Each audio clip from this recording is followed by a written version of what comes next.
European energy markets could shift unexpectedly soon, and the warning signs are growing harder to ignore. The war between Russia and Ukraine has long since moved beyond the battlefield. What began as a conventional invasion in 2022 has evolved into a full-scale energy conflict, shaking the foundation of Europe's economic stability.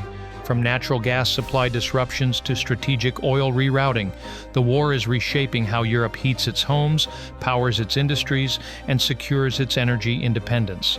The consequences are vast, and the next phase of the energy war could hit harder and sooner than anyone expected. How the Russia-Ukraine war shattered Europe's energy dependency. Before the first missile was launched in February 2022, Europe was already heavily dependent on Russian energy. In fact, over 40% of the EU's natural gas and nearly 30% of its crude oil came from Moscow. Countries like Germany and Italy were especially reliant on Russian pipeline gas, flowing mainly through Nord Stream 1. But when the invasion began, Russia began leveraging its energy exports as a strategic weapon. Nord Stream flows were first reduced, and then the mysterious sabotage of Nord Stream 1 and 2 pipelines in late 2022 severed Europe's main artery of cheap gas. The continent was left scrambling. As a result, European gas prices surged by over 400% in just a few months, peaking in August 2022. Homes were plunged into energy poverty, factories shut down, and political pressure mounted to diversify supply.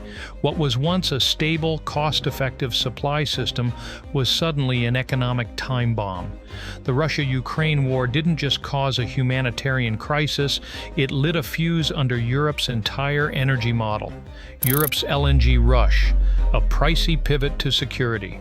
In response to losing Russian gas, Europe launched one of the fastest energy overhauls in modern history.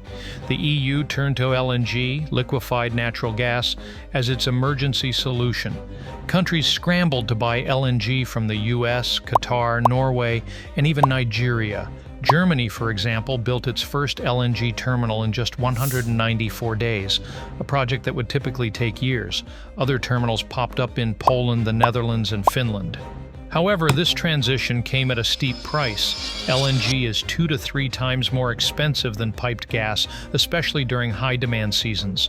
The infrastructure costs were also staggering, with new terminals, regasification units, and shipping contracts signed in haste.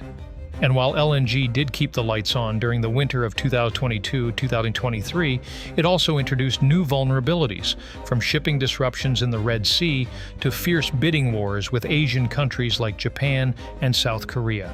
Russia's energy shift, the Asia pivot. While Europe was racing to replace Russian gas, Moscow executed its own pivot, this time toward the east. Russia increased oil and gas exports to China, India, and Turkey, offering discounted prices to maintain revenue despite Western sanctions. India, which once barely bought Russian crude, became its top buyer in 2023, snapping up millions of barrels per month. Meanwhile, Russia signed new energy deals in rubles and yuan, bypassing the dollar and weakening Western financial leverage. The Power of Siberia pipeline, which sends gas to China, has been ramped up, and a second route, Power of Siberia 2, is under construction to expand deliveries across Mongolia. These moves helped Moscow cushion its losses and strengthen energy ties with BRICS nations, creating an alternate energy bloc outside the Western framework. This pivot reshapes not only Russia's economy, but the entire global energy trade map. Ukraine strikes back, targeting Russia's energy infrastructure. Though Ukraine isn't an energy powerhouse, it's played a strategic role in disrupting Russia's energy export capabilities. Ukrainian forces have targeted oil depots, fuel terminals, and even Russian refineries with drones and sabotage operations. These attacks aim to cripple Russia's logistics and reduce the cash flow fueling its war. Most recently, drone strikes in Crimea and Belgorod set major fuel facilities ablaze. Ukraine's special forces have also collaborated with Western intelligence to identify weak points in Russian supply lines. These attacks, though small in scale compared to traditional warfare, have outsized economic impacts, delaying shipments, increasing insurance costs, and rattling the global energy market. By bringing the energy war directly to Russian soil, Ukraine has flipped the script and reminded Moscow that even its own supply lines are vulnerable. Why the next energy shock may be coming soon. All signs point to another major disruption in Europe's energy market, and it could happen much sooner than expected. First, gas storage levels in the EU are currently high thanks to a mild winter, but refilling those reserves in 2025 without Russian supply will be difficult and costly.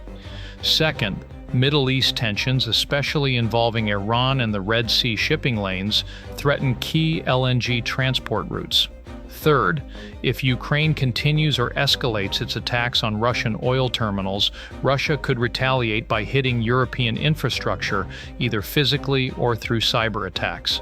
Finally, China's economic rebound could trigger global competition for LNG, pushing prices up across Europe again. Put simply, the current calm in energy prices may be a fragile illusion. The geopolitical and supply risks are aligning for what could be another price spike, or even a full-blown supply crisis.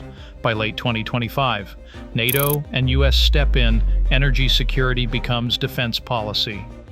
The energy war has officially entered NATO's playbook.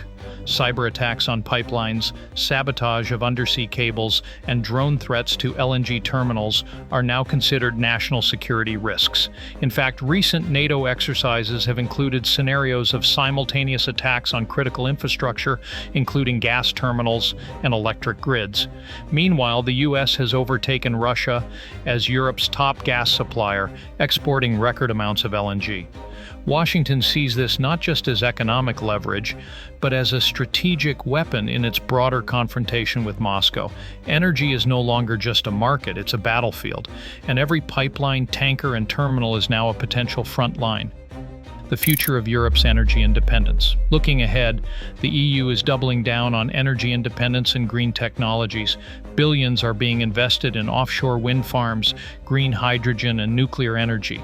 Germany is reactivating nuclear debate, France is expanding its reactor fleet, and the EU wants 42.5% of all energy to come from renewables by 2030. But these transitions will take time. Until then, energy volatility will remain high, and gas prices in Europe will continue to fluctuate based on every drone strike, pipeline disruption, and political decision. The next big question isn't whether the energy war will continue, it's whether Europe can outlast its enemies by building a future free from Russian fuel. The clock is ticking. As Europe navigates one of its most volatile energy periods in history, the pressure to adapt has never been greater. The Russia-Ukraine war has become a high-stakes test for the continent's ability to secure, diversify, and defend its energy future. What do you think? Is Europe prepared for the next energy shock? Drop your thoughts in the comments below. Don't forget to like, subscribe, and turn on the bell for more weekly updates on global conflict, energy markets, and defense strategy.